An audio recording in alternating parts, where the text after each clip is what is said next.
All right. We've put this one off long enough. Ending the movies to review for this year, Thor Ragnarok. Woo! It's been some time since we've seen the Son of Odin on the big screen in a solo outing, and you get the sense that the character has really evolved over time. He still has the charming swagger of what made people fall in love with his character from 2010's Thor. This Drake, I love him, I love it. Another. But you get the sense there's an air of responsibility and mission driven in his search for the Infinity Stones that were first addressed in Avengers Age of Ultron from 2015. It felt odd to have elements of Planet Hulk and World War Hulk adapted into this, but I suppose it was one way of getting the character to have a big screen appearance, since the rights to all solo movies for him are still tied up with Universal. Ruffalo, to a degree, feels almost out of place in his role as Banner, as was he really needed here? Hulk was needed, and somewhat more comedically than his last few appearances, along with more dialogue, as opposed to Hulk smash or puny god. It was great to hear Riddler reprise his vocal role as the character that he performed so well in the 96 animated series that got unfairly cancelled. Thanks a lot, guys! Jeff Goldblum plays a decent comedic antagonist as the Grandmaster, and it's great to see him getting work once more. I eagerly await to see what he brings to the table next year as he reprises his role as Dr. Ian Malcolm for the first time in 21 years in Jurassic World: The Fallen Kingdom. Lydia. Ooh. Holy crap. I had a blast with this movie. This was the best of the trilogy because it gave me the bit of the Jack Kirby roots. It was bright, it was bold, it was dazzling. This film was the one thing I've been waiting for since the last lackluster second half of Thor: The Dark World. It left me with much to be desired. The direction of Taika Waititi was great. It fit the tone of the movie. And also, he did a good job as Korg. I did not expect him to be Korg. And I hope that there's more he has right now. Hopefully, he has a good future ahead of him. Unless he touched somebody, which I hope not. Okay, Hemsworth did great. A note to Hollywood: don't touch anyone or anything. Don't touch anything. Hemsworth was good again. He had a bit of a comedic tone to him, especially in the opening scene where he's dealing with Surtur. It's like it was fun. He did a good job. He had comedic flair, but also showed the heart of Thor that he always has. Yep. Loki, again, Tom Hiddleston knocks it out of the park yet again. He has a lot of comedic moments, especially when he reacts to seeing Hulk for the first time since Avengers. I need to get off this planet. You're like, yeah, now you know how it feels. Yeah! and I know that I'm one of the few people that actually like Ruffalo in there as Hulk. Even though it's kind of wedged him in there. I liked it. It's like it fit, it worked, and paying off Ruffalo, they were kind of like polar opposites, but it worked for what it was. They had a lot of comedic scenes, especially when in the ship where they're trying to get they find the broken Quinjet, and it's like you cut your hair. It looks nice. Thank you. and of course his interaction, his performance as Hulk was fun. It's like he had a performance of a petulant child where it's like, I don't like you. You're stupid. I had fun with that. And we saw something we didn't need to see. Hulk butt. Tessa Thompson. I don't know, man. I've been waiting for that. I haven't had enough Hulk butt since the 2003 movie. Oh God, no.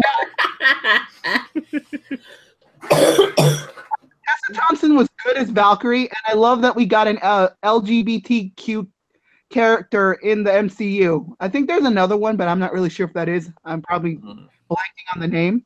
But Oh yeah. it's showing that she's a broken soldier after what happened with Hela, and because it's implied that the woman who saved her life was actually her lover. Okay, so they did they confirm that like behind the scenes interviews? I think they did. I'm not really sure. I think they confirmed. Okay. Yeah. Yeah. It's that beautifully rendered freaking shot flashback, which was out of a painting. Compared to like the opening scene of Wonder Woman where we get the backstory of the mascara. But it's like, can we have more of that, please? Can we have more of that? Jeff Goldblum was a treat in this movie. He played it over the top, and he had his Goldblumisms, and it worked for the movie. I kind of like that. And surprising enough, we got a comedic performance from Carl Urban, of all people, as Scourge, where it's like, the first scene is where he's introducing us to his swag that he got from the fans. I got these two. One's Tex. No, one name is Duh, and one is Troy. I got them in Texas. Oh yeah, that was him. He was the executioner. Yep. Oh wow, I didn't realize that. Yeah. And the coup de grace was Kate Blanchett as probably one of the best March villains thus far. And especially in the best in Phase 3 as Hela. You understand her motivations as to why she's doing it. We find out she's Thor's other daughter, an eldest daughter, and the rightful heir to the Asgardian throne, which kind of throws Thor for a loop. Also, she breaks his hammer, which kind of adds to the badness. Oh shit. Yeah, and it was fun. She was fun. She chewed up the scenery, but not as much as Elizabeth Banks did as Rita.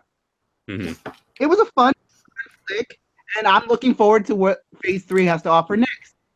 And I'm waiting for Infinity War. Let's go. Let's do this. Couldn't agree with you more. Yeah. Kaiju? All right. If there was ever a film that could capture the over-the-top, zany, and vivid sci-fi, fantasy, space operas of the 80s, like Flash Gordon, Star Wars, or even Dune to an extent, Thor Ragnarok would probably be it. The movie indulges in its own ludicrousy and it is not ashamed of it one bit. We have Thor back again, this time with most of his supporting cast from the first two films gone, and now replaced with a ragtag group of ass-kicking warriors, including a gladiator, back-talking Hulk, a drunken former Valkyrie, and the mischievous yet charming Loki, as they take on the forces of both the goddess of death and the one and only Jeff Goldblum. Both actors... both Kate Blanchett and Jeff Goldblum give immensely charismatic performances. However, nothing can top the wonderful enthusiasm of Jeff Goldblum as the Grandmaster. The set designs, the costumes, and even the color palette are a beautiful arrangement of neon colors that bring a much-needed new look to the recent MCU films with their drab, desaturated tones. Alongside the visuals, we got ourselves a techno synthwave score that brings out that 80s feel. Finally, the movie brings us a variety of locations and set pieces for its action scenes, so you're never left feeling bored. If there's one thing that did bother me, it was the abrupt changes to both Thor and Hulk's personalities in order for them to adapt to this campier tone. Thor suddenly becomes a bit like Spider-Man, as he would throw quips around here and there during the first half of the film, but he thankfully drops it as he becomes the straight man of his team. Hulk now talks and backsasses a lot, and for whatever reason, Thor never reacts to this.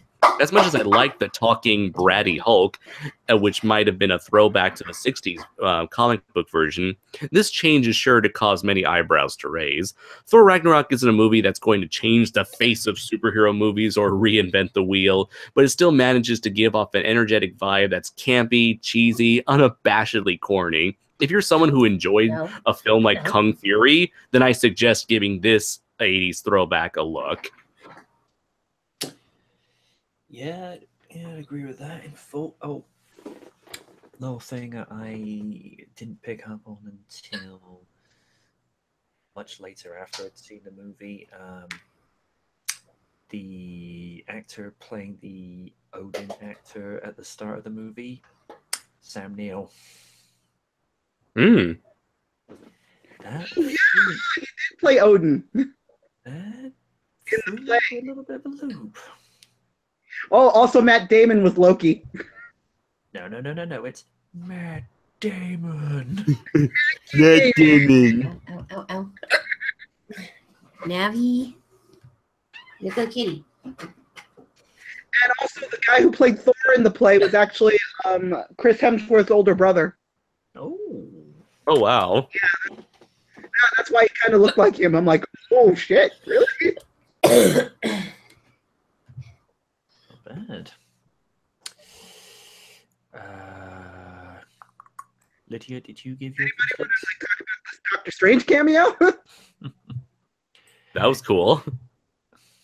Fun, especially when he brought back Loki. I'd be like, I've been falling for 30 minutes.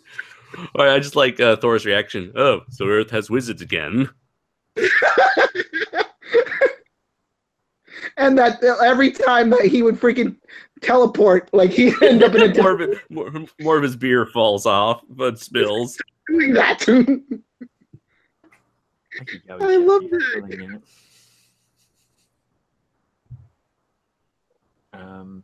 Lydia, did you give your 2 cents? Yes, I did. All right, Raiden, you're up. Well, I hate to say it, but I regret not seeing this one because, from what I've heard, the whole '80s throwback is just the tip of the tongue when it comes to Marvel movies. When I eventually see it, I'm just in for a ride, like I see with Guardians of the Galaxy Volume 2. I'm really interested to see that Tessa Thompson as Valkyrie. I mean, when I read about her in the comics, I'm like, oh, okay, she's a badass, and I really like the whole. I'm a stickler for character designs, so with her and how Gladiator Hook look, I'm just can't wait to see it, especially with Hulk. And from what I've heard, there's a frost giant, I believe. Stone Giant. Stone giant. Yeah, Korg. Korg. Thank you. Yeah, I'm just looking forward to see what it brings, because for me, I'm just marathoning any Marvel movie that came out in 2017 because I'm just pumped up for Infinity War like everyone is, like, and to just and for every person it's like, oh, destroy it, take that, DC. I mean, come on, guys. We all want to see. Yeah, that's what I thought too. We all want to see. Can we enjoy both? Yeah, exactly. I'm like, come on, guys. Can't we just enjoy both? I mean, let's be fair. Be impartial. Yeah, it's like fandoms. It's true what they say. Fandoms sometimes ruin everything. So I'm just like, I don't get it. Like, here's the upside with DC. At least with animated wise, they kill it every single time, you know. And Marvel, especially with the new Spider-Man that's going on at Disney XD, is not doing well, I've heard. Yeah, from what I heard. Yeah, I kind of stopped watching it after a while. I'm like, I'm bored. Yeah, same here. It's like, at least DC gets it with animated Empire, and I'm just waiting to see the new Young Justice. That's something I've been waiting for. I don't know how long it got canceled, and it's just a matter of time. I'm just every single year. Yeah, every single year, I just want to see every superhero thing goes well, you know. Yeah. So from what I heard with the Ragnarok, I just can't wait to see it, and I'm just glad it's getting the praise it deserves. Because let's be fair, some people say they like Thor, but sometimes like, yeah, he's cool, but we're not friends. So from what I've heard with this, I just can't wait to see it. So that's all I gotta say. Okay. I know there was some controversy surrounding Tessa Thompson being cast as Valkyrie, and one thing I made the point of in my standalone review when I filmed that a couple of weeks back. It's actually the only new review I've done so far for season 9 of Real Features. Is that I just comment on the fact on her performance, because one of the things I don't get into with my movie reviews is the politics of what goes on, and I think it's something that should stay out of movies, because at the end of the day, we're just here to be entertained. And I get that Valkyrie was different in the comics, and here she's being presented in a new representation. It's like, okay, if you don't like it that bad, then don't watch the movie. Simple as that. But it is what it is. You get people complaining about things that don't need to be complained about these days, but then people be complaining about the complaining, and they're complaining about the complaining. I'm like, grow up. Politics in a nutshell, to be honest with you. Mm-hmm. Pretty much.